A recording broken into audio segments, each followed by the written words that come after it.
All right, buckle up, everybody, because today we're diving into some deep waters. Oh, yeah. Lay it on me. We're tackling sin. Sin. All right.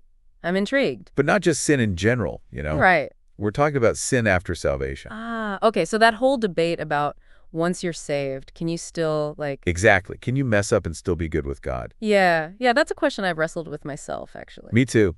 And let me tell you, the sources you sent me on this, whoa, they go deep. Really? Like some serious theological heavy hitting? No kidding. We've got contrasting viewpoints, biblical deep dives, the whole 9 yards. Okay, well, I'm ready. Let's unpack it. Where do we even start? Well, the sources kind of jump right into it, you know? They present these two, totally opposing camps. Oh, I think I know where this is going. It's that whole once saved, always saved thing, right? You got it. One side's all like, true salvation equals a sinless life, period. And the other side's like, nope, once you're in no matter what. Boom. Exactly. It's almost like a choose your fighter meme. Huh. Yeah, that's a good way to put it. But like you said, things are usually way more nuanced than that. Right. So then the sources get into this question of okay, what did Jesus actually say about this whole thing? Okay, yeah, that's the real crux of it, isn't it? Totally. And they bring up this interesting point from the Gospel of John, John 5.14. Okay, I know that one. It's where Jesus heals the sick man at the pool, right? That's the one. And after he heals him, Jesus says, sin no more. Yeah, but isn't that kind of a harsh thing to say to someone you just healed? Well, on the surface, yeah, it sounds pretty intense. Right, like, hey, congrats on walking again, but don't mess up or you're toast. Yeah, but the sources point out that it's not really a condemnation. How so? It's more like, a loving warning, like a heads up from a friend. Oh, I see. He's acknowledging that the guy might sin again. It's not a guarantee. Exactly. But it's not like Jesus is saying, well, if you sin again, your healing is revoked and I'm out.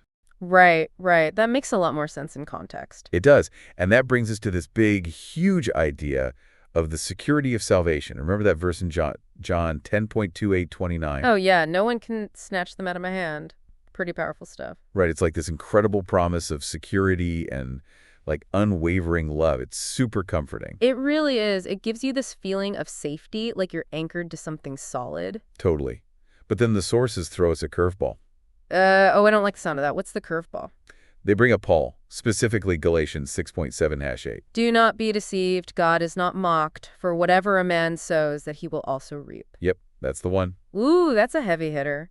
So are we saying salvation isn't secure after all? No, it's not about losing salvation. It's more about the cause and effect of our choices. Like we still have free will, even as Christians. Of course.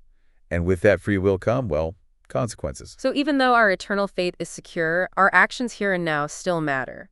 Yeah.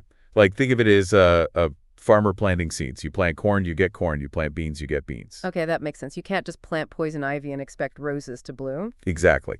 Our choices have consequences, whether we're saved or not. So even though we're held secure in God's hand, we're not puppets. You got it. Okay, but then what are the consequences of sin?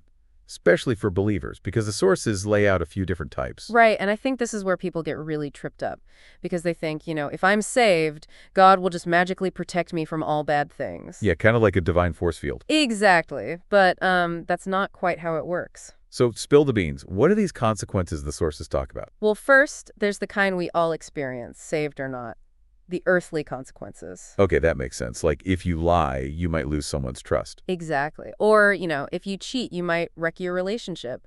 Or if you struggle with addiction, you might face health problems. Right. Like basic cause and effect playing out in the real world. Exactly. And then there's this other kind of consequence that the sources call divine discipline. Divine discipline. Okay, now that sounds intense. Is God striking us down with lightning bolts? Whoa. Hold on. It's not like that at all. Think of it more like a parent correcting their child. Okay, so not fire and brimstone. No. It's more about guidance and redirection.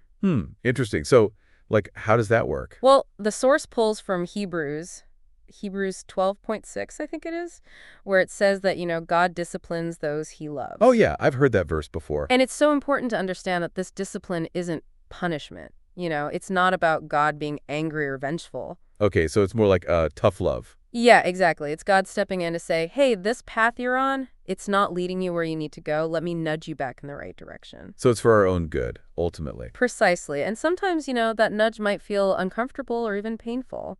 Right. Like when you touch a hot stove as a kid, it hurts, but it teaches you a valuable lesson. Perfect analogy. So instead of seeing these setbacks as punishments, we can see them as opportunities for growth and correction. Okay, that makes a lot of sense. But it also kind of challenges that whole true Christians never sin idea, right? Big time. The sources even quote 1 John 1.8. If we say we have no sin, we deceive ourselves. Whoa, that's like a mic drop moment right there. It is, and it reminds us that we're all human. We're all going to mess up sometimes. So it's not about achieving some kind of impossible, sinless perfection. Nope. The focus should be on growth, on continually striving to become more like Christ. And the sources talk about that shift, right, from this idea of a sinless life to a life of continual growth and transformation. Absolutely. They highlight passages like Romans 12.2, where it talks about being transformed by the renewing of our minds. Right. And Galatians 5.1 scene where it encourages us to walk in the Spirit. It's like we're always on this journey, always evolving and becoming more aligned with God's will. And that journey is fueled by love, not fear, right? Exactly, because that brings us to that other extreme. The sources tackle the idea that grace is like a get-out-of-jail-free card. Oh, yeah, the I can do whatever I want because God will forgive me anyway mentality. Right, but the sources shut that down pretty quickly. They bring up Romans 6.14, shall we sin because we are not under the law, but under grace, God forbid. Boom. Mic drop. Part 2. Grace isn't a loophole. It's not a free pass. It's a lifeline. It's what empowers us to break free from sin and live a life that honors God. So if it's not fear of losing our salvation that motivates us, what is it? The sources are pretty clear on this one. It's love. Pure and simple. Love for God. Love for God, love for others, and even love for ourselves. So true. Lasting change comes from that place of love. Exactly. When we truly understand how deeply we're loved by God, it changes everything. And that leads us to that big question the sources leave us with, right? The one about, are we feeding our spirit or starving it? Oh yeah, that one really stuck with me. They frame it as a choice between, like, junk food and a nourishing meal. And that's such a powerful analogy because it forces us to really examine our choices. It's not just about good versus bad, but about what's truly life-giving versus what's ultimately harmful. So to wrap this whole thing up, salvation might be a gift, secure and unshakable, but it doesn't give us a license to sin without consequence.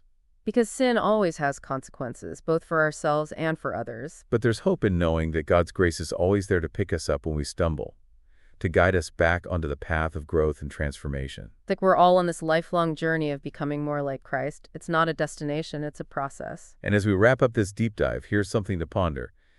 If sin creates distance in our relationship with God, what are those things in our everyday lives that might be creating that distance? Ooh, that's a good one. Lots to think about there.